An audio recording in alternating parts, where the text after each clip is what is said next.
morning. So, we have done our soul searching. We've done our drinking, that's true, and our arguing, maybe not in that order. We have danced our first steps in the great RE Waggle dance. Daniel and I'm Kate, this is Daniel. We're going to clarify some of the themes and ideas that we've heard over the weekend. We have been listening. We have roamed, we have questioned, we've earwigged, we've nosied up to your conversations. The CCTV Surveillance Society stretches even this far. So we're going to organise our thoughts around the three questions that Daniel posed us yesterday, and then we'd like to open up the floor for your comments and, most importantly, your answers.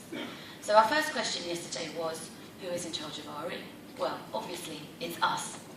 Priscilla reminded us that she has changed the life of at least one person, definitely a lot more. And if all the people's lives that we all have or will or are changing right now could be here today, and if we could see them, we would agree, yes, we should be in charge. But in charge of what?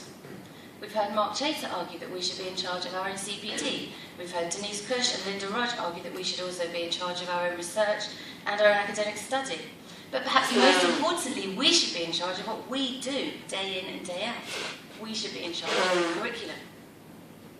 In conversation this weekend, we, Daniel and I, have spoken to people who trained before us, who were educated in the art, in the skills of constructing curriculum.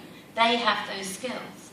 We all need to take control of curriculum, and we need to learn skills of curriculum development. We've heard from teachers this weekend, such as Dilwyn Hunt, who are doing just that, and we need to make use of their expertise and learn from them. So how do we get there? We've heard from Lynn Sedgmore that leadership comes from inside. It's an attitude, it's a state of mind. It comes from us as a community, but that comes from us as individuals. Look at us. We are incredibly sexy. We are competent and brilliant people. We're not a bunch of hippies. We know what we are doing, and we need to see ourselves as masters of our own domain. Alan Bryan in his talk reminded us that we as a community have grown used to thinking that someone is going to come from outside and solve our problems. They have thought the thoughts for us. They have planned the curriculum for us. But we need to see ourselves as producing those works. And there is nothing more delicious than having a good old moan with a load of teachers about Michael Gove or Ofsted or the NUT or whatever.